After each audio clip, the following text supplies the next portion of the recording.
So ayun, magbabasa na naman tayo ng commentable. So ang commentable natin for today's video is, malagkit po ba sa skin? Pinakaayaw ko kasi sa lotion yung malagkit. Ate, same na same pala tayo dahil ako ayaw na ayaw ko rin talaga sa lotion na malagkit tawolabol. So ang concern dito ni Miss KB na lotion na tinutukoy niya is itong ating Asian body lotion. Kung malagkit nga daw ba siya? So ang sagot ko dyan, Mima Curls, is hindi po siya malagkit. Proven and tested ko na po yan dahil ilang months na akong gumagamit ng Asian body lotion, ate. Alam ko na talaga na hindi siya malagkit kasi kung malagkit siya, edi sana hindi ko na siya pinopromote sa inyo. Kasi alam nyo ako, yung binibenta ko or yung binibenta level ko dito sa TikTok is tinatry ko muna. And alam ko naman sa mga iba dito, sa mga solid supporters ko dito, na napapanood nyo kung lagi kong ginagawa ng video to. Kasi nga, nasubukan ko na. Alangan namang ipopromote ko sa inyo tapos hindi ko naman pala nasubukan. And mga mima ko, itong Asian body lotion natin is pwede nyo din siyang gawing sunscreen na bolabol. Dahil meron po siyang SPF 30. Ayan o. Tingnan nyo. Ayan. So, ibig sabihin, pwede nyo po talaga siyang gawin sunscreen. So, huwag kayong mag-aalala kasi safe na safe siya. So, paano ko siya nasabing safe? Dahil FDA approved din po ang ating Asian body lotion. So, ayun, safe na safe siyang gamitin. Kaya ako talagang nabudo talaga ako dito kasi, grabe, nakailang bote na ako. Ito pa.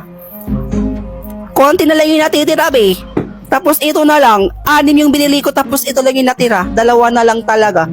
So paano ko nga ba ginagamit tong Asian body lotion? Ay naku ate, all-in-one ng ating Asian body lotion kaya all-in-one ko din siyang ginagamit.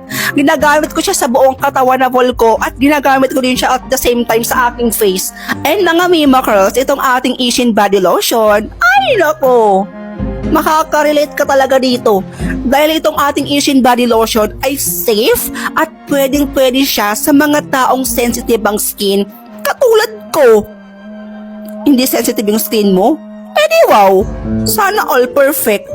Ay, pwedeng-pwede siya sa mga ating sensitive skin. Bakit? Dahil lang naman ito sa mga ingredients niyang rosehip oil at alpha-arbutin na tumutulong mapaglowing at maging healthy ang ating skin. At ito pa Mima, mild lang din yung scent ng lotion na to. Kaya kung ako sa'yo, huwag ka na magdalawang isip na bumili. Nandito lang yan sa yellow basket ko, Mag-check out ka na. Go! Demanding. Isa ka ba sa katulad ko na sobrang napaka-sensitive ng skin? Kasi ako talaga mga mima ko is sobrang sensitive ng aking skin. Konting grabe na namumula talaga yung body ko, ng face ko. Kasi nga sensitive yung skin na willable ko. Tsaka ayun, nakahanap ng katapat ang aking katawan at aking face ate. Dahil lang talaga dun sa Asian body lotion na ginagamit ko everyday. Hindi lang kasi ito basa-basa body lotion lang mga Mima Curls. Dahil itong body lotion na gamit ko o itong hawak ko ngayon ay pwede nyo din siyang gawin sunscreen. Ginagamit ko sa buong katawan ko. At the same time, ginagamit ko din sa face ko mga Mima Curls. Look at that. Kakatapos ko lang mag-sunscreen. Nabubulol si bakla. Ayan na naman siya.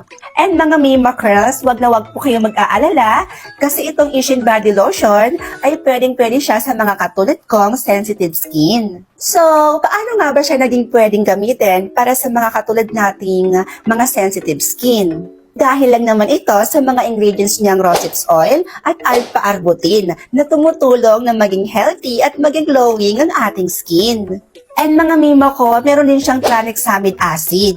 At yung tranexamic acid is nakakatulong siya sa mga taong merong melasma, hyperpigmentation, and dark spot. And also, nakakatulong din siya sa mga merong chicken skin. And mga mima ko, mild lang din yung scent nito at saka mag-aamoy gatas ka talaga kapag in-apply mo to sa skin mo.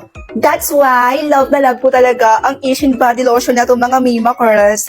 Kaya if you want to try this product, click yellow basket and get yours now.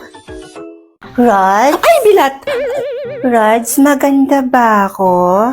Lyra naman, ba't kailangan mo pang manggulat para itanong yan? Maganda rin naman ako, diba? Lyra! Good morning, everyone! Isa pa to. Naila, bakit ang saya-saya mo? Hay nako, Lyra, may boyfriend na kasi ako. Talaga? Oo naman. Mukha ba ako nagsisinungaling? Buti ka pa. Ako kaya, kailan magkakaroon? Don't tell me na until now, wala ka pang nakahanap na the one.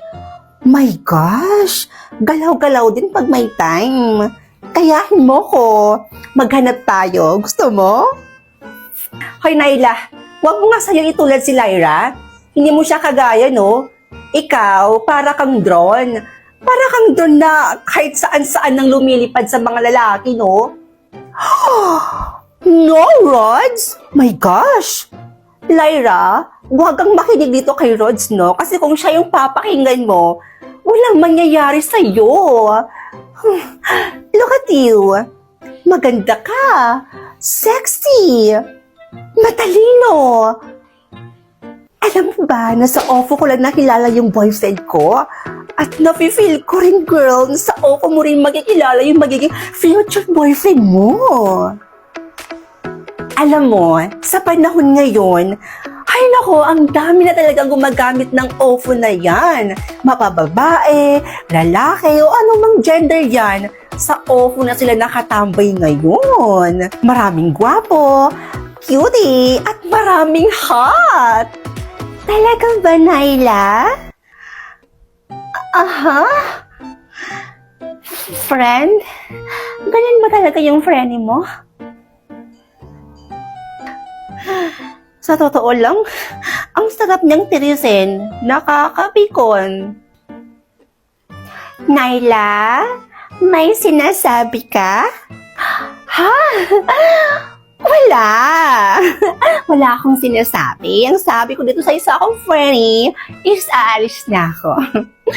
Bye everyone. See you later. Bye, Naila. Naila! Ay! Bye! See you.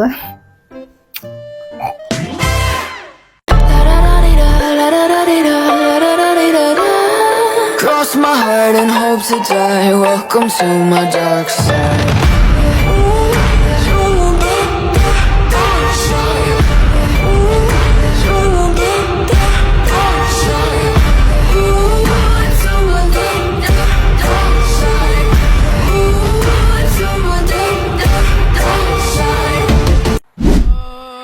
Wow! Know everyone future? Mukhang masaya to ah. Good morning, Ma. Good morning din, anak. Ha? Bakit ganun? Bakit hindi ko nakikita yung future niya, Mama? Ano yun, anak? Ah, wala po, Ma. O siya, anak, alis mo na ako, ha? May susunduin lang ako sa labas. Aray! Oh, oh anak, anong nangyari sa'yo? Wala po, Ma. Sige na po, alis na ako. Grabe yun, ah. Alam ko na. Kapag tinatakpan ko yung isang mata ko, nalalaman ko yung mga future nila. Interesting. Oy, best friend. Oh, best friend. Nag-away ba kayo ng boyfriend mo? Away? Hindi naman. Pero konting tampuhan, oo. Pero teka. Bakit mo natanong? Wala lang. Gusto ko lang malaman. Yawa ka? Purikat? Ha? Best friend, wala akong maintindihan. Diyan ka na nga. Eh, sandali. Miss Rods Angeles, pumunta ka mamaya sa office ko ha. May ipapagawa ako sa'yo. Okay po, sir. Sige po. Oh, Rods, bakit? Bakit parang gulat na gulat ka? Wala po, sir. Uy, babe. Late tayo mamaya ha. Sure, babe.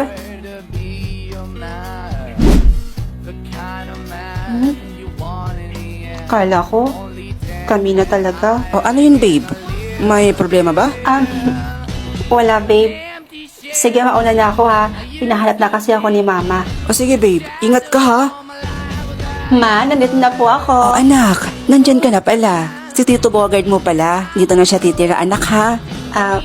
Hello po. Hello Iha, ang ganda mo. Manang-mana ka sa mama mo. To put you love and have